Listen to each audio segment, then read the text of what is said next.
అందమైన చర్మ సౌందర్యం మీ సొంతం. Second aqua radiance deep cleansing gel.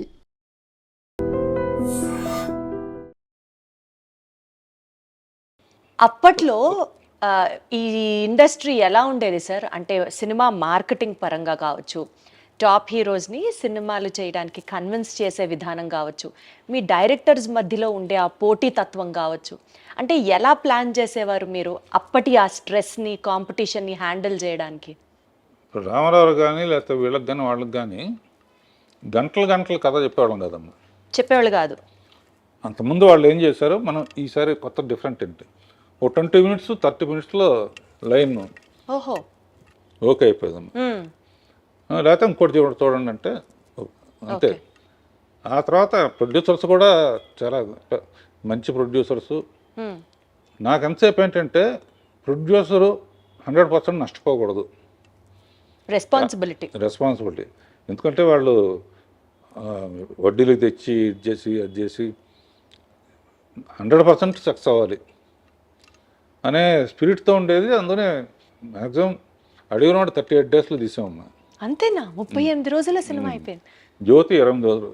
Array, ఏదైనా కూడా 40-45 రోజులమ్మా మాక్సిమం. ఆ తర్వాత ఈ జిప్పులు ఇవన్నీ వచ్చిన తర్వాత కొంచెం అప్పుడైనా కూడా నేను 70 రోజులు దాట్లా, 60-70 రోజులు అలా. ఒక పక్కన తెలుగు, ఒక పక్కన హిందీ. ఊరికి మనగాడు తెలుగులో కృష్ణతో పెద్ద సూపర్ హిట్ మా. అది చూసి జితేంద్ర మా హిందీలో తీద్దామని. అప్పుడు ఏంటంటే 16 ఏళ్ళ వయసు తెలుగులో హిట్ అయింది, హిందీలో శ్రీదేవి చేస్తే ఆళ్ళ. అయినా కూడా జితేంద్ర శ్రీదేవిని పెడదామంటే ఓకే అన్నాడు. లేకపోతే అమ్మాయికి అట్లా మన సౌందర్య ఇంటర్వ్యూలో కూడా అమ్మాయి చెప్పింది అసలు. అండ్ చాలా అన్ఫార్చునేట్ విషయం ఏంటంటే లాస్ట్లో అమ్మాయి మామ్ అనే సినిమా తీసింది కదమ్మా, రీసెంట్గా రిలీజ్ అయింది. అవును. ఇక్కడ ఆడియో ఫంక్షన్ తెలుగులో కూడా చేయడానికి నన్ను చీఫ్ గెస్ట్గా పిలిచి అమ్మాయి కాంబినేషన్లో 24 సినిమాలు చేశాను. 25th ఫిలిం కూడా మనం చెయ్యాలని నాకు ఆడ నమస్కారం పెట్టింది. ఆ తర్వాత దేవలోకానికి వెళ్ళిపోయింది. అతిలోక సుందరి దేవలోకానికి వెళ్ళిపోయింది. చాలా ఇండస్ట్రీకి అంటే మ్యాక్సిమం సర్వ్ చేసింది, అట్లాంటి డెత్ ఉండకూడదు.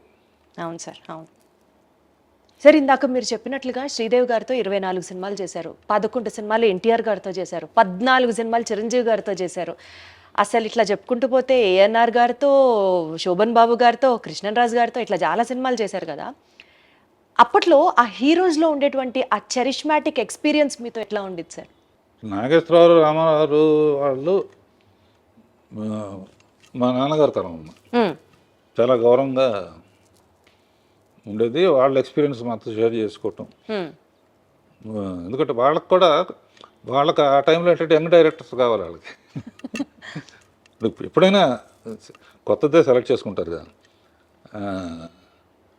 అట్లా అందరూ అసలు చాలా హ్యాపీగా ఆడతా పాడతా తీసేవాళ్ళం అమ్మ, కథల విషయంలో కానీ రిలీజ్ అయిన తర్వాత కానీ. అండ్ ఇంకో గొప్ప విషయం ఏంటంటే ఓ పిక్చర్ ఒక ఆడపోయినా కూడా ఈ డైరెక్టర్ వద్దు ఇంకో డైరెక్టర్ పెట్టుకుందాం అనే సిస్టమ్ లేదు అప్పుడు. రామారావు కానీ ఎవరైనా కూడా హీరోలు అందరూ, చిరంజీవి గారితో కూడా నాకు హిట్లు ఉన్నాయి, ఫెయిల్యూర్స్ కూడా ఉన్నాయి. ఫెయిల్యూర్ అయిందని చెప్పి డిస్కౌంట్ డైరెక్టర్ వద్దు అన్నట్టు లేదు, ఈక్వల్గా షేర్ చేసుకునేవాళ్ళం. ఓకే, తప్పు జరిగింది నెక్స్ట్ కరెక్ట్ చేసుకుందామని. అట్లా చాలా ఫ్రెండ్. ఇప్పుడు కూడా అంతా సరదాగానే ఉంటారు. ఇప్పుడున్న జనరేషన్లో వాళ్ళు తీసే పిక్చర్లు నాకు నచ్చిందంటే డెఫినెట్గా నాకు ఫోన్ చేసి అప్రిషియేట్ చేస్తారు. చేస్తే నేనే వస్తానండి అని చెప్పి వచ్చేవారు. అప్పుడప్పుడు డైరెక్టర్స్ అందరం కలిసి ఈ బ్యాచ్ డైరెక్టర్స్ అందరూ మా ఇంట్లో పార్టీ చేసుకుంటా ఉంటున్నాం. అబ్బో, అదే అడగబోతున్నాను. అంటే డైరెక్టర్స్ ఇప్పటి వాళ్ళని మీరు అప్రిషియేట్ చేయడమో చాలా పెద్ద విషయం. ఇందాక మీరు అన్నట్లు 3 తరాల హీరోలని మీరు ఇంట్రడ్యూస్ చేశారనుకోవచ్చు, వాళ్ళతో కలిసి చేశారనుకోవచ్చు. ఎన్టీఆర్ గారి దగ్గర నుంచి, ఏఎన్ఆర్ గారి దగ్గర నుంచి ఇట్లా చెప్పుకుంటూ పోతే జనరేషన్స్ వైజ్ సినిమాలన్నీ మీరు చేశారు ఆ హీరోలతో.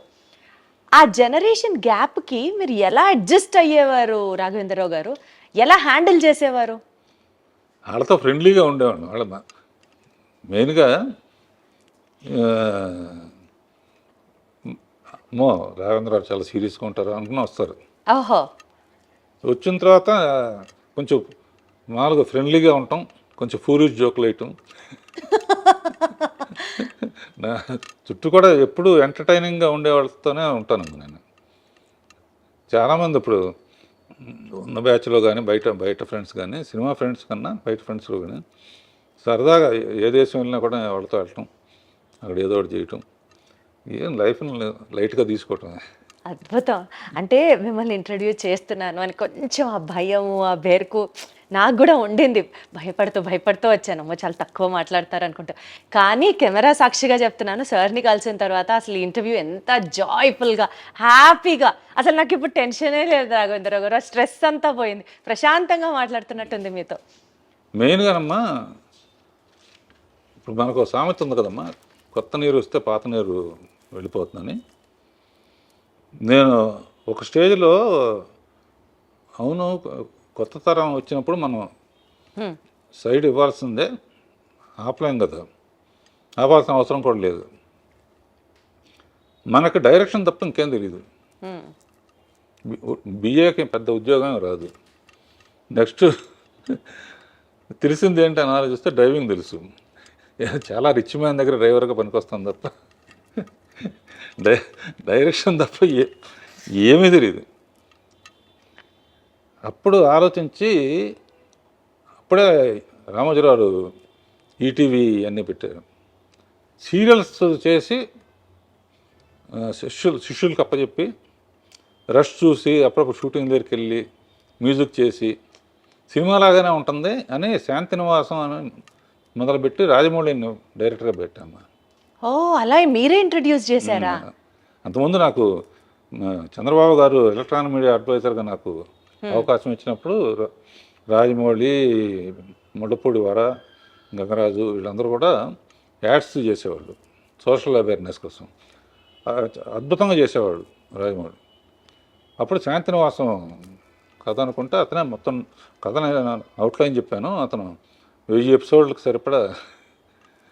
సో అప్పుడప్పుడు సెట్కి వెళ్ళేవాడిని. నేను అనుకున్న చెప్పిన తర్వాత రష్ వచ్చిన తర్వాత చూస్తే నేను చెప్పిన దానికన్నా బాగా తీసేవాడు. సో అక్కడి నుంచి ఇక కాన్ఫరెన్స్ వచ్చి స్టూడెంట్ నెంబర్ 1కి నేను పర్యవేక్షణ చేసి తను డైరెక్టర్గా పెట్టారు.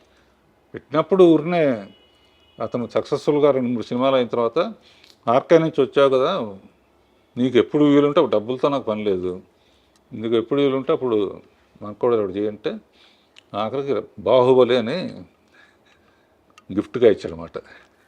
నేను మా అల్లుళ్ళు కలిసి తీసాం. సో ఇప్పుడు అంటే ఇప్పుడు సరే ఆ తరం అయిపోయింది. సీరియల్స్ తరం ఇప్పటికీ జరుగుతుందమ్మా. 25 ఏళ్ళ నుంచి ఆ సీరియల్స్ అన్నీ కూడా ఒక స్టాండర్డ్, ఒక క్వాలిటీకి ఒక నిదర్శనం లాగా తీస్తున్నారు మీ బ్యానర్ నుంచి వచ్చేటువంటి ఆ సీరియల్స్ కానివ్వండి. తర్వాత మా అన్నయ్య కోరిక మీద ఆర్కే ప్రొడక్షన్స్ అని పెట్టి ఫస్ట్ చేస్తే నందమూరి రామారావు బ్రాండ్ ఉండాలని చెప్పి బాలకృష్ణ అడగానే బాలకృష్ణ హ్యాపీగా మా డేట్స్ అడ్జస్ట్ చేసి ఇచ్చాడు. అలా ఆర్కే బ్యానర్లో మా అన్నయ్యతో అలరమగుడు, అల్లరిపోయాడు, కొన్ని ఫెయిల్ అయినా కొన్ని సక్సెస్ఫుల్గా. అండ్ మా అన్నయ్య గారి పిల్లలు మా పిల్లలు అందరూ కలిసే పెరిగారు కనుక అంతా జాయింట్ ఫ్యామిలీ లాగా. సక్సెస్ఫుల్ జాయింట్ ఫ్యామిలీ అంటే మీరు ఎక్కడి నుంచి వచ్చారంటే రాఘవేంద్రరావు గారు, ప్రాపర్గా ఆ ఫ్యామిలీ ఎథిక్స్, బాండ్స్, లైఫ్లో కొన్ని వాల్యూస్ ఇవన్నీ పాటిస్తూ ఈ స్థాయికి వచ్చారు కాబట్టి మేమందరం ఇవాళ రోజున అంత గౌరవంగా, గర్వంగా మీ వైపు చూస్తాం. That's all because of your brought up, మీ వాల్యూస్, మీ ఎథిక్సే ఇవన్నిటికీ కారణం అనిపిస్తుంది నాకు. మిమ్మల్ని ఇలా కలవడం, ఇంటర్వ్యూ చేయడం అసలు నాకు వేరే లెవెల్గా ఉంది.